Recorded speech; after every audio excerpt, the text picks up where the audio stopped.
भक्तों, ओम नमः शिवाय, श्री शिवाय नमस्तुभ्यम, जय श्री महाकाल। भक्तों, जैसे कि आप सबको पता है कि 5 तारीख बैसाख का जो महीना चल रहा है, 5 मई प्रदोष व्रत आ गया है। जी हाँ भक्तों, 5 मई को प्रदोष व्रत है। जितनी भी महिलाएं व्रत रहती हैं, जितनी भी माताएं व्रत रहती हैं, उन सब के लिए गुरुदेव जी ने आज इतने सुंदर सा उपाय बताया है कि अगर आप इस उपाय को करते हैं, और जितनी भी माताएं व्रत नहीं भी रहती हैं, अगर वो भी इस उपाय को करती हैं, जो भी उनके घर में दुख चल रहा है, उनके कष्ट नहीं कट रहे हैं, और कोई ना कोई उनके जीवन में हमेशा कोई ना कोई कांटे के तौर पे आ जाता है, और अगर आपके जीवन में धन की बहुत ज्यादा समस्या है, कर्जा बहुत ज्यादा ले लिया है, आपका बच्चा आपकी बात नहीं मानता है, और आप अपने बच्चे की मनोकामना के लिए कोई उपाय करना चाहते हैं, तो गुरुदेव जी कहते हैं कि अगर मेरे बताए गए प्रदोष काल के दिन आप इन 2 उपाय को कर लेते हैं, तो आपकी जो भी मनोकामना है वो अवश्य पूर्ण होगी। आपके जीवन में हमेशा खुशहाली बनी रहेगी।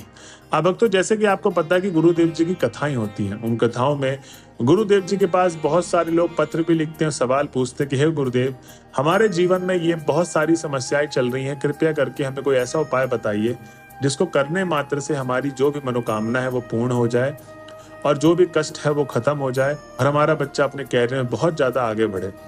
तब उसके बाद गुरुदेव जी बोलते हैं कि जो भी भक्त अगर अपनी उपाय पूरे करना चाहते हैं, तो कोई भी उपाय आप अगर प्रदोष काल के दिन करते हैं, जो आपकी मनोकामना होती है वो अवश्य पूर्ण होती है। और उन्होंने गुरुदेव जी ने उसके बाद भक्तों को 2 उपाय बताएं, और उसके बाद भक्त वापस घर जाते हैं, और 4 से 5 महीने बाद वो वापस फिर से आते हैं गुरुदेव जी के पास, और फिर से वो पत्र लिखते हैं। लेकिन भक्तों, इस बार पत्र सवाल का नहीं था, इस बार पत्र जो गुरुदेव जी को लिखा था भक्तों ने, वो धन्यवाद के रूप में था। लिखते हैं उसमें भक्त कि हे गुरुदेव, आपने जो हमें उपाय बताया था, हमने उसको उपाय को घर पे जाके किया, और आपके बताए गए उपाय वैसे वैसे हमने किया जैसे जैसे आपने बताया था, और आपके बताए गए अनुसार से हमारी जो भी मनोकामना थी वो पूर्ण हो गई। आपका कोटि कोटि धन्यवाद। अब भक्तों, आप भी सोच रहे होंगे आखिर गुरुदेव जी ने ऐसा कौन सा उपाय बता दिया उन भक्तों को जिससे करने मात्र से उनकी जो भी मनोकामना थी वो पूर्ण हो गई। भक्तों, चिंता मत करिए, आज की ये वीडियो बस आपके लिए ही है। कैसे करना है, कब करना है, पूरा मैं आपको एकदम डिटेल में समझाऊंगा। मेरी आपसे एक दरखास्त है, जो भी कोई इस उपाय को सुन रहा है, सुन रही है, इस उपाय को कृपया करके लिख लें, क्योंकि गुरुदेव जी कहते हैं कि ज्यादातर भक्तों की मनोकामना इसलिए भी प्राप्त नहीं होती है क्योंकि आप लोग में बहुत सारे लोग होंगे जिन्होंने उपाय किए होंगे, उनकी मनोकामना पूर्ण नहीं हुई होगी। उनकी इसलिए नहीं हुई है क्योंकि वो गलती क्या करते हैं, एक तो जल्दीबाजी में उपाय सुनते हैं। तो जल्दीबाजी में उपाय सुनना बंद कर दीजिए, क्योंकि 7 से 8 मिनट की वीडियो होती है, आप पूरा सुन सकते हैं उसको धीरे करके, ठीक। और उसके बाद दूसरी जो गलती करते हैं वो जल्दीबाजी में उपाय सुनने के साथ वो जब उपाय करने जाते हैं, जैसे प्रदोष काल के दिन करना है, 5 तारीख को प्रदोष है, आज आप इस वीडियो को सुन रहे हैं, तो वो तब तक तो भूल जाएंगे। तो इसीलिए आपको किसी भी उपाय को सुनते उसको लिख लें, स्मरण रहेगा आपको, क्योंकि जब भी आप उपाय करने जाए तो एक बार उसको खोल के देख लें कैसे कैसे करना है, आपको एकदम से दिमाग में आ जाएगा।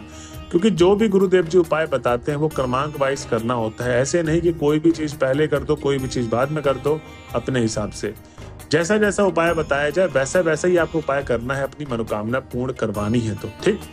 अब चलते हैं उपाय की तरफ। इस उपाय में गुरुदेव जी ने बताया है कि सबसे पहले तो आपको चाहिए 1 लोटा जल।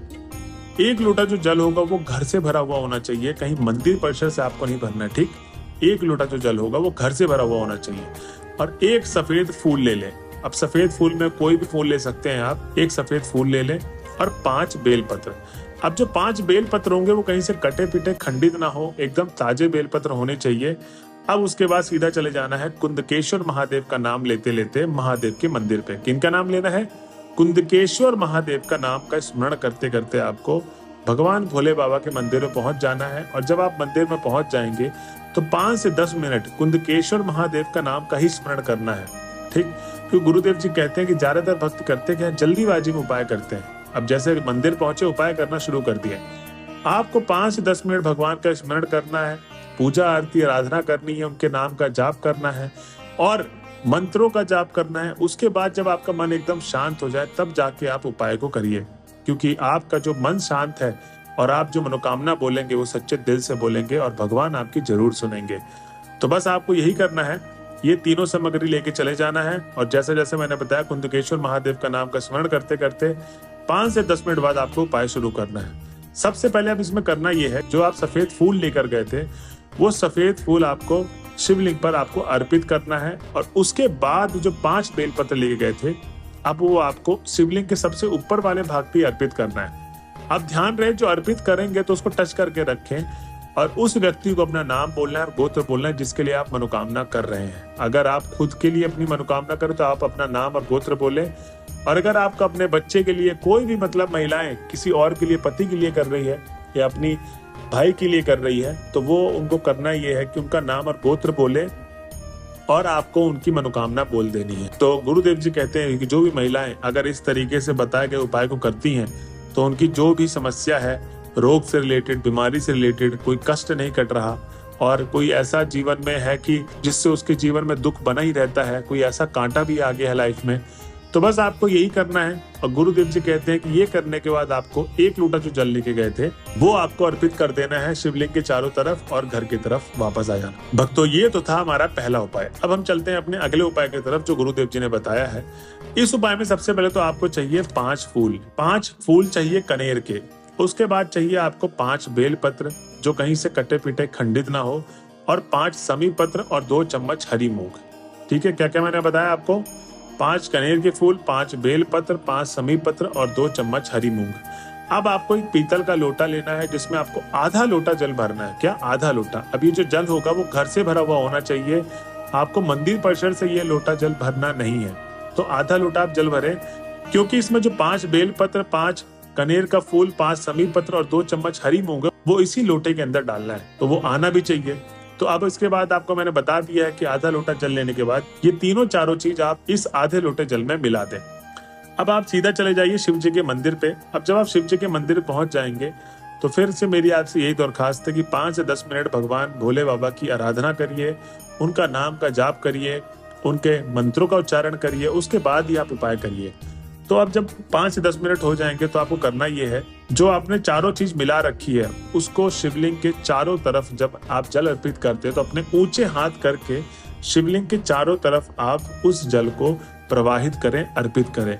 क्योंकि गुरुदेव जी कहते हैं कि इस तरीके से बताए गए उपाय को अगर आप करते हैं तो आपके घर में जो भी समस्या है, चाहे धन से रिलेटेड, चाहे आपके परिवार में कोई एग्जाम देने जा रहा है उसका सिलेक्शन होना बहुत जरूरी है, या कलेश बहुत करता है कोई व्यक्ति, या किसी का रिजल्ट आने वाला है, या कर्जा बहुत बढ़ गया है, इन सारे समस्याओं से रिलेटेड आप इस उपाय को कर सकते हैं प्रदोष काल के दिन 5 तारीख को। ठीक है, 20 तारीख को भी आप कर सकते हैं, और जो उसके आने वाले प्रदोष वाले व्रत के दिन है उसमें भी आप इस उपाय को कर सकते हैं।